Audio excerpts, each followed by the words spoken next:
So hello everybody, this is Bhante Joe here, and I'm just here at a village kuti in Gampaha and thought to record a short Dhamma discussion for the internet. So I thought I could start with just a little meditation, so we can lean forward a bit and arch the spine and look about 3 feet in front and close our eyes. And can focus in on the breath. Can know when it's coming in and know when it's going out. If we breathe in a long breath, can just know I'm breathing in a long breath. And if we breathe in a short breath, can just know I'm breathing in a short breath.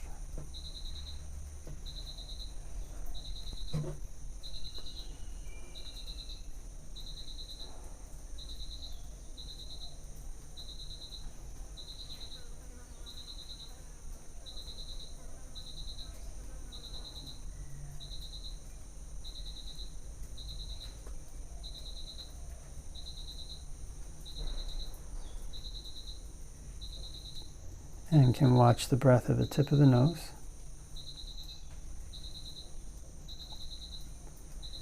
And when watching the breath at the tip of the nose, can try to make the mind a bit like a post in the sea. So the water comes over the post and goes back down into the sea, but the post remains unmoved. So the waves of breath can be like the waves in the sea. The mind can be like the post. Just remaining still as the breath comes in, as the breath goes out.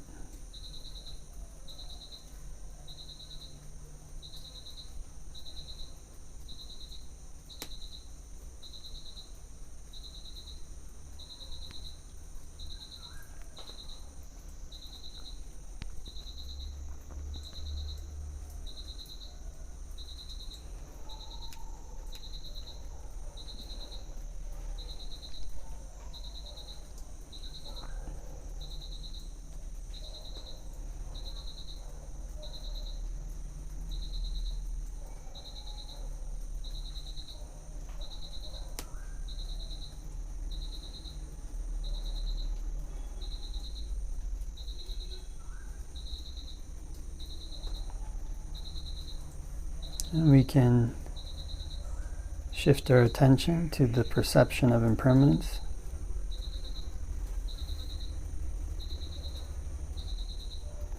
Can contemplate how everything that's subject to arising is subject to ceasing.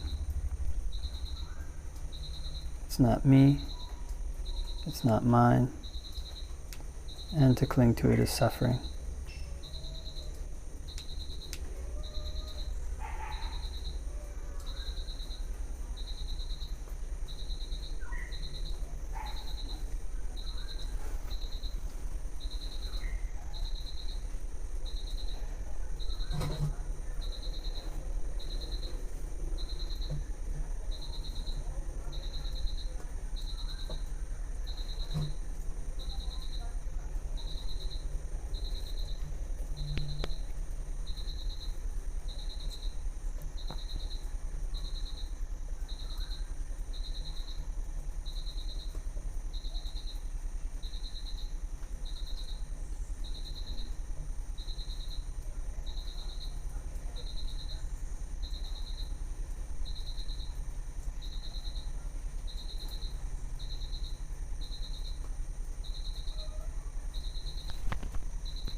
And can open our eyes and do a short Dhamma discussion for the internet.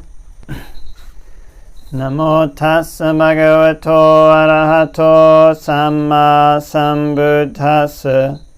Namo tassa bhagavato arahato samma sambuddhassa. Namo tassa bhagavato arahato samma sambuddhassa. Buddhaṃ saranang gacchāmi, Dhammāṃ saranang gacchāmi, Sanghaṃ saranang gacchāmi.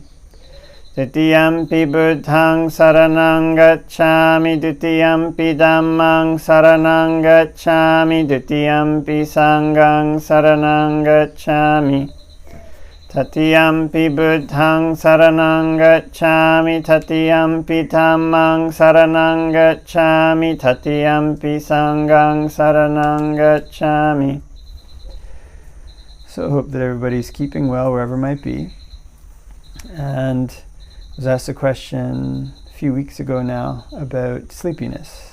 And the question was, I find that when I'm tired, that I find more excuses to get off my meditation routine, like feeling martyred, kind of overburdened and making excuses. And the question was, why is that and how to overcome it? Actually, it's kind of a funny coincidence, because actually yesterday I kind of was awake for most of the night. Sometimes the body just stays awake and doesn't want to, people just, some nights just, their body doesn't feel like sleeping, just kind of awake. So it's a good question for the day. And so basically, a person tends to have like a limited amount of energy that they can spend on various things. So if a person has a certain amount of energy, imagine like 10 energy points. Cleaning the house costs 1 energy point, and each hour of work costs 2 energy points, something like this. Then after a certain amount of time, then the energy is depleted. A person feels tired and it becomes more difficult to focus. So especially these days, like depending on a person's job, the modern work world is pretty intense. And some people working like, 40 hours used to be the standard work week, like 8 hours a day. But if a person's in a managerial position or like a higher up position, and sometimes people are working like 55 hours a week or like 60 hours a week, just putting in a lot of time at work. And in addition, they're always on call. It's not just like a predictable schedule of work time. It's like they're always on call. Whatever problem might arise or something intense happens at work, and there's a schedule, there's a timeline, there's competitors, people who are waiting to see if you're going to fail and wanting you to fail, both outside the organization and inside the organization. It can put this kind of pressure and stress on a person that uses up their energy. That's essentially what it is. A person has a certain amount of energy that they can expend on things. And when things get really busy, then their energy gets used up. So as far as how to overcome it, one of the things is that there's things that a person can spend energy on that deplete both their physical and mental energy.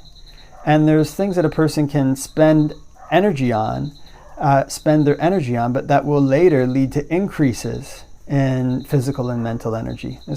So in other words, it's like, imagine like a kind of a regular way that a person would spend their money. They spend their money on, say, going to buy things at a store, and the money is spent once that's consumed.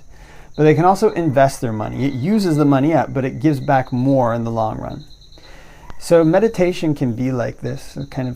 Meditating is something that you have to expend energy on.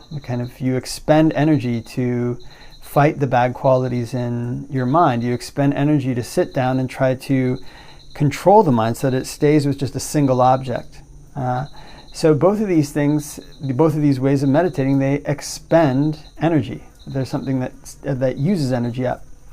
But actually, one of the things that saps a person's energy, in addition to the amount that they have to focus, the amount that they have to move, a person has to move their body to go to different places. And there's a physical thing. It has to do with the body. Focusing uses up energy in the body. So there's this energy that gets used up in the body, but on top of the energy that gets used up in the body, there's a mental aspect to that. So when a person's mind is scattered, when they're not able to control it, when it's going all over the place, it's like energy getting used up by parasites. That's the other day I was really worried that I had these bed bugs. I was kind of getting bitten by something here in the kuti at night. And by the way, it later turned out to be silverfish.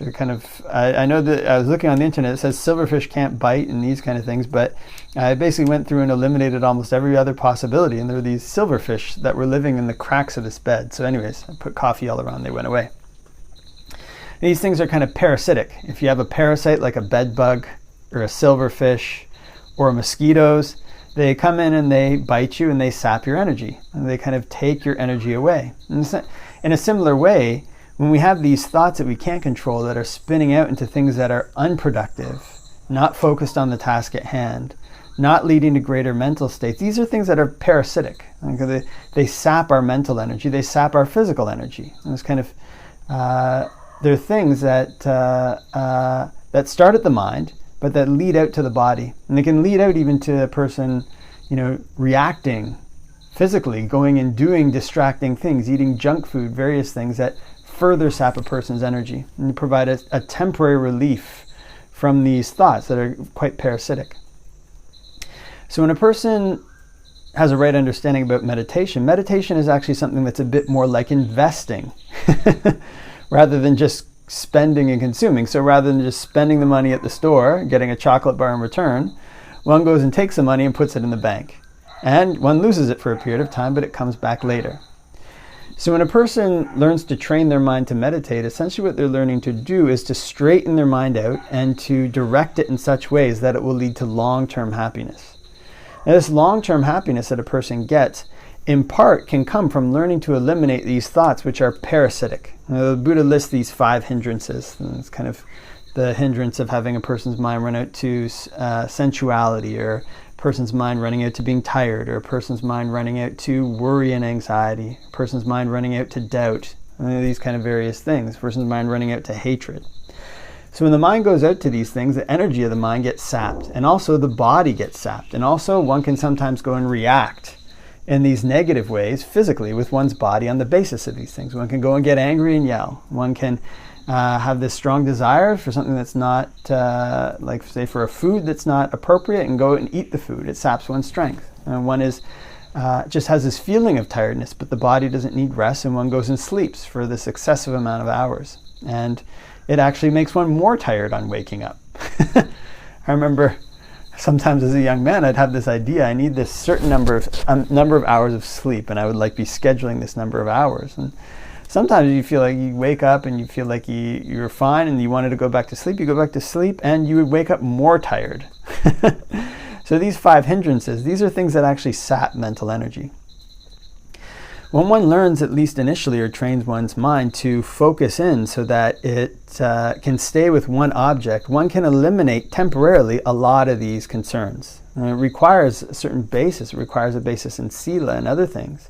But actually just learning to meditate, learning to stay with one object in and of itself, so long as one has the right background intentions, not to be hateful, not to be going out engaging in sensuality. These are things which eliminate some of these parasites in the mind, at least temporarily. They kind of narrow down one's focus. They make the stress much less.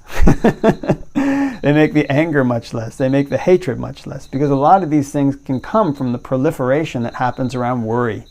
Worry about work. Worry about what somebody said at work. Worry about what somebody's going to do to one. Worry about the competitors in an external business or whatever it might be. Worry about the government agencies that regulate the work. Worry about people who might be coming up to try to shake one out of one's position. All these things are worries, and these worries sap the mind. So one of the way to overcome this kind of excuses that come up in the mind around meditation when work gets busy is to understand that what we're actually doing is investing in an activity that's going to lead to more energy in the long run. It's going to lead to more peace of mind in the long run. Because a lot of the difficulties, a lot of the stresses, a lot of the tiredness that come from modern life, in part it comes from expending way too much energy on work. But it also comes because when one is living in this way, there's these mental parasites that come along, this kind of anxiety and worry, the rage or anger that causes one to lash out when one is overstressed, the excessive tiredness where one wants to spend one's whole weekend just kind of exhausted because one just can't muster the mental energy. When one sits down to meditate, sometimes there's all this anxiety and worry, I don't have the energy to meditate. The moment one sits down to meditate, all these things disappear.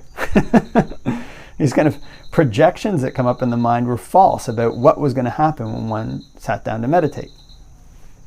So one has to understand that what one's doing is one's actually investing in an activity that will narrow down these things that sap one's energy in the long run. So the long run, it's going to give one more energy to have this skill in meditation, to be able to focus on the things that are just essential without having the mind running out to all this worry. Another thing, as we just mentioned, is that a lot of the thoughts that come up around, oh, I'm too tired, I can't meditate, I can't do this, these thoughts are actually false. They're often a lie. And kind of these thoughts, one can imagine them as if they have a life of their own, and they don't want you to meditate.